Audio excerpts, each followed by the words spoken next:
It's pretty wild to think about how a single life can completely reshape the legal and moral foundation of an entire nation. But today, in this explainer, that's exactly what we're unpacking. We're diving into the profound historical weight of a figure whose very name is practically synonymous with structural transformation. I'm talking, of course, about Martin Luther King Jr. We're going to examine the actual anatomy of what it means to leave a lasting mark on society.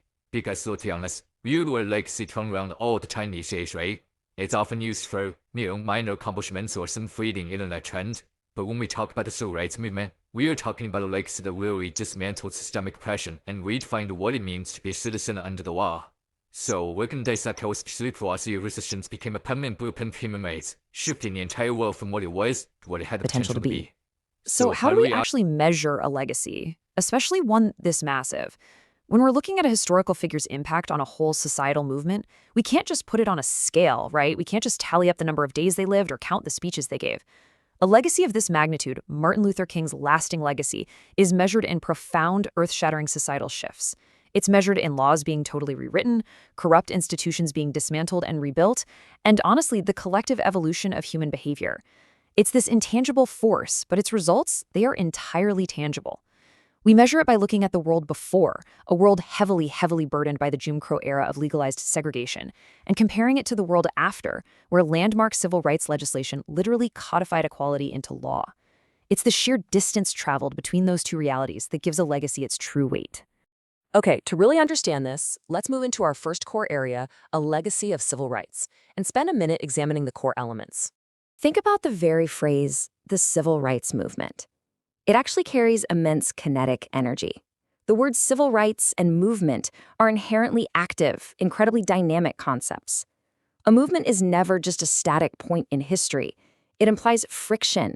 It implies pushing relentlessly against a heavy, seemingly immovable object, like centuries of entrenched, legalized discrimination, until that object finally gives way. It requires this forward momentum that just refuses to be stalled. Just think about the Montgomery Bus Boycott in the mid-1950s. That wasn't just some quiet disagreement.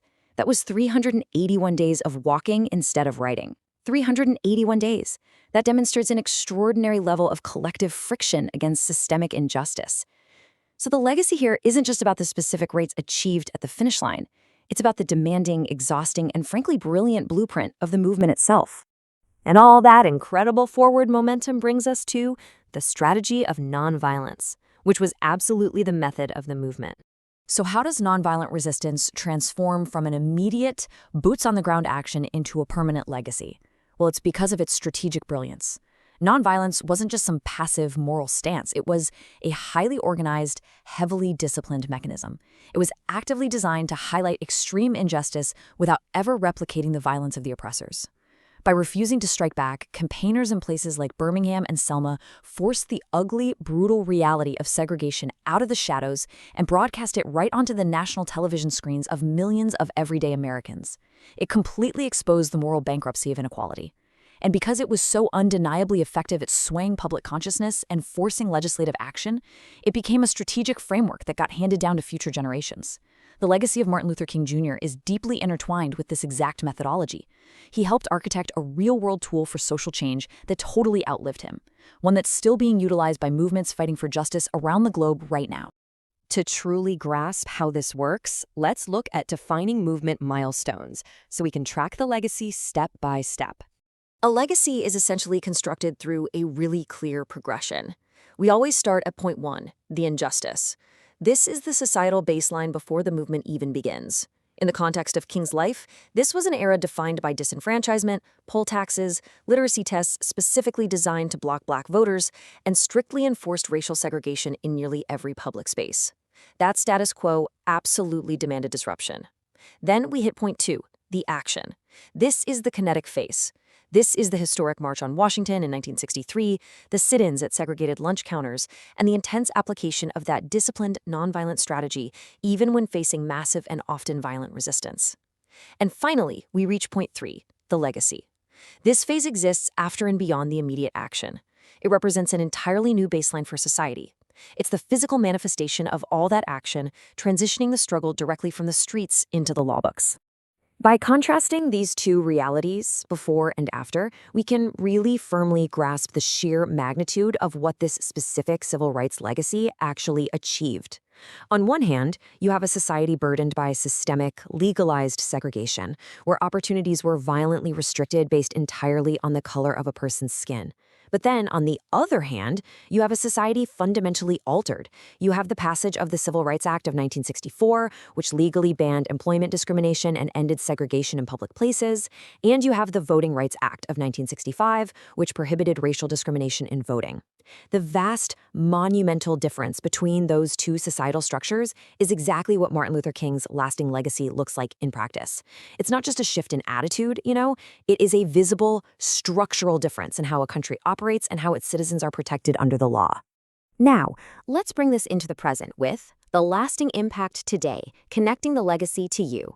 When we talk about Martin Luther King Jr.'s legacy, we have to remember it is not a historical artifact sitting quietly behind a pane of glass in some museum. It is an ongoing directive. Honestly, it's incredibly tempting to look back at the 1950s and 60s, view those monumental legislative victories, and just consider the work finished. But a legacy is only as powerful as the generations that continue to uphold it. The principles King fought for, things like economic justice, unimpeded access to the ballot box, and the complete eradication of poverty and discrimination, these are living, breathing concepts. They require active, daily participation to maintain. Think of it this way. The laws passed during the Civil Rights Movement were a foundation. They were not a roof. They established a new baseline, but the responsibility of building upon that foundation falls entirely on us, right now, in the present moment. So I'll leave you with this. What does this legacy actually mean for you? I want you to genuinely reflect on that for a second. How do you interact with, uphold, or even just benefit from the lasting legacy of the Civil Rights Movement in your own life today? Because every single time you exercise your right to vote without the fear of a poll tax, or every time you enter a public space without encountering a whites-only sign, you are walking directly inside the structural reality that Martin Luther King Jr. and countless others built for you. Understanding the historical mechanics of this legacy is absolutely essential, sure, but recognizing your place within it, recognizing that the baton has quite literally been passed to you, is where the true impact lives. We are all beneficiaries of this movement, and that inheritance comes with the responsibility to ensure those hard-won rights are never eroded. Thanks so much for joining me to unpack this history. Keep questioning and keep shaping the world around you.